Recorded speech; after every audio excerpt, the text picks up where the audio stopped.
Okay, so the uprights are in, everything's welded up.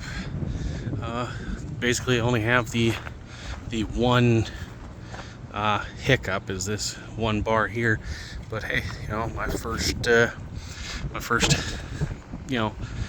self-designed job, something that I just wanted to do because shits and giggles type deal. But we've got pretty decent welds here.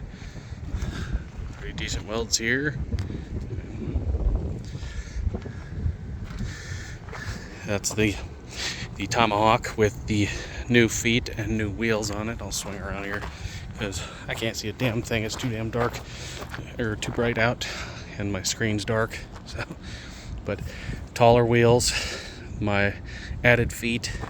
What I'm going to do next is I'm going to replace those arms, because those arms are absolutely puny and short, and as you walk you're kicking the base plate of that because you have to shuffle. But that's the welder, and these are the rods that I've been using.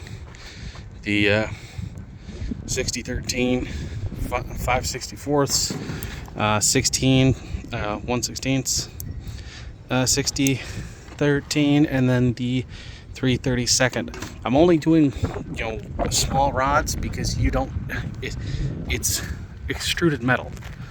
I mean, let's see if I can, there. I mean, look, that's a damn good weld for not blowing through the damn steel.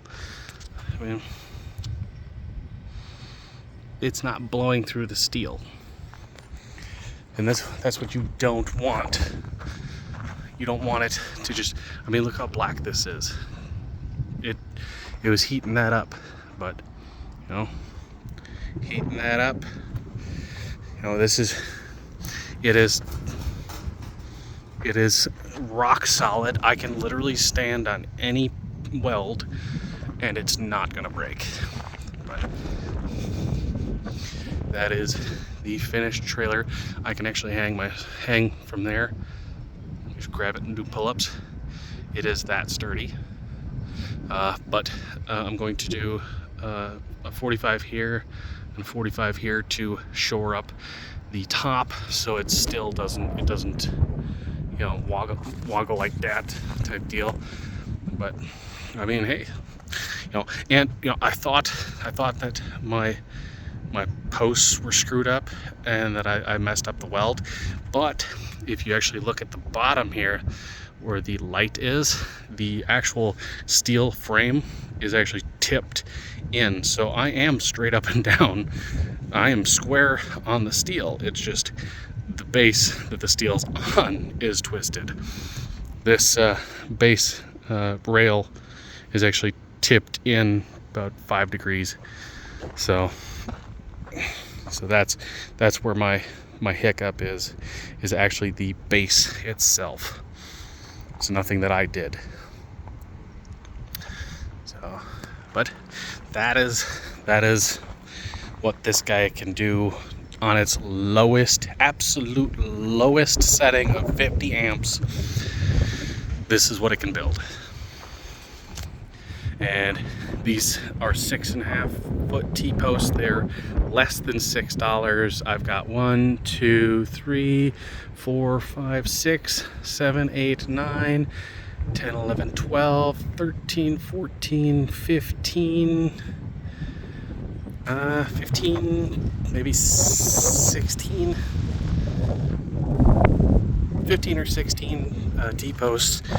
And I brought this up to a damn decent level. I can still walk up this. Granted, I'm going to get 2 more of these 2x2 angle irons, and I'm going to put one here and one here, that way, because I don't like this, how floppy this center is. I mean, yeah, you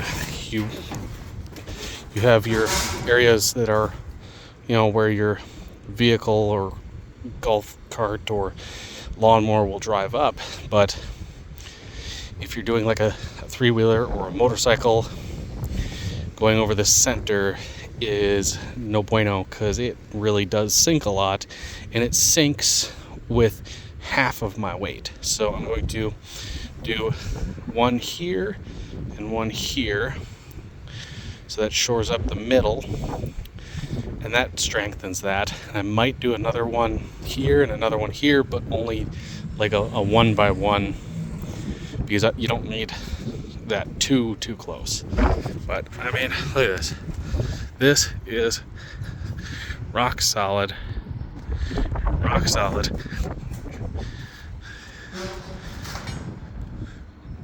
Here, I'll walk this side here. This is how high it is. It is, you know, just under my ribs. Nice and tall. Nice and sturdy. I can stand on these. There's no issues.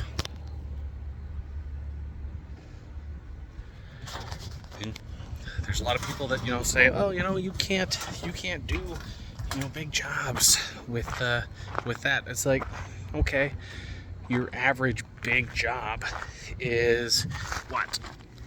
175 amps. If you're really pushing it, like massive push.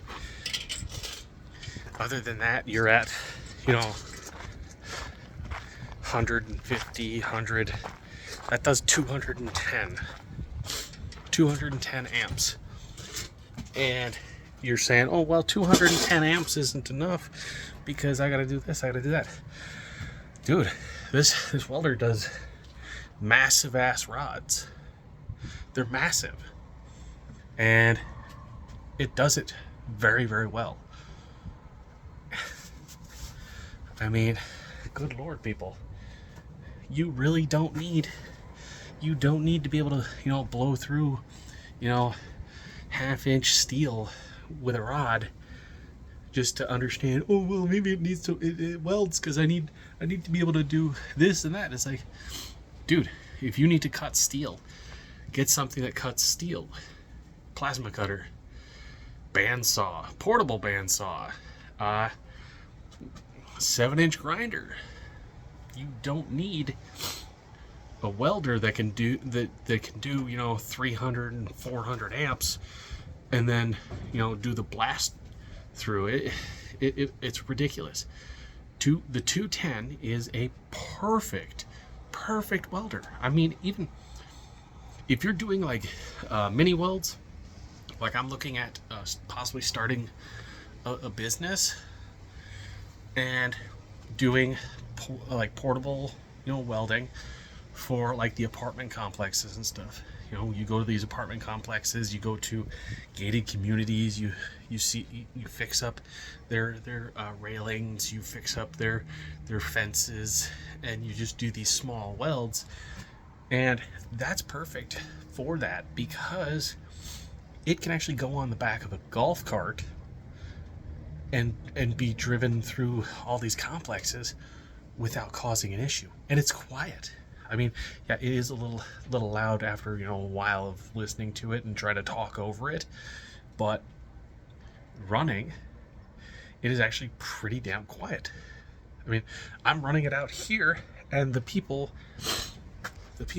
in that room right there can't hear it from that to that.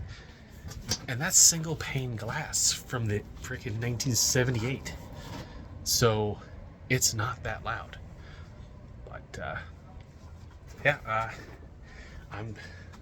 I don't like the welding gloves that came with it, because the welding gloves that came with it are super massively thick. I have always been, you know, pipe fitter welding gloves, and these are my Vulcan Defenders. And then I have my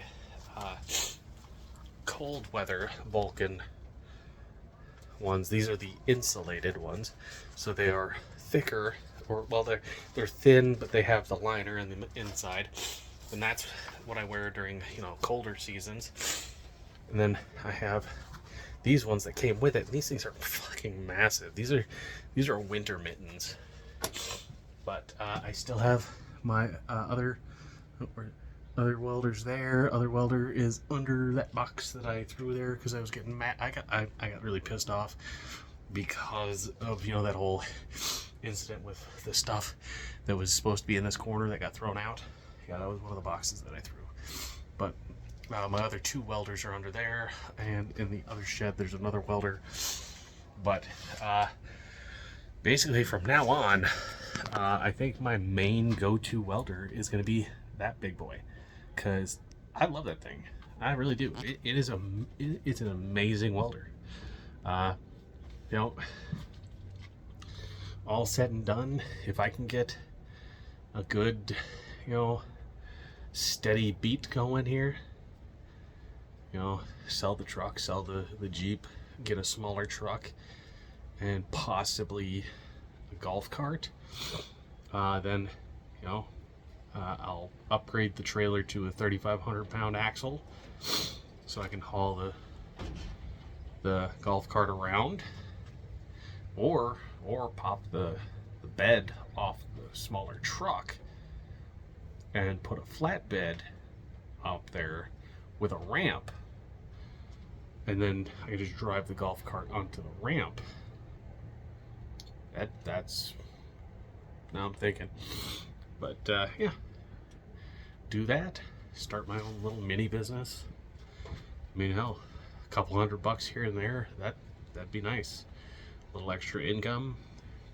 Granted, you know, the income I have is fantastic, but it's not going to be there forever. So I've got to think long run. But I'll talk to you guys later.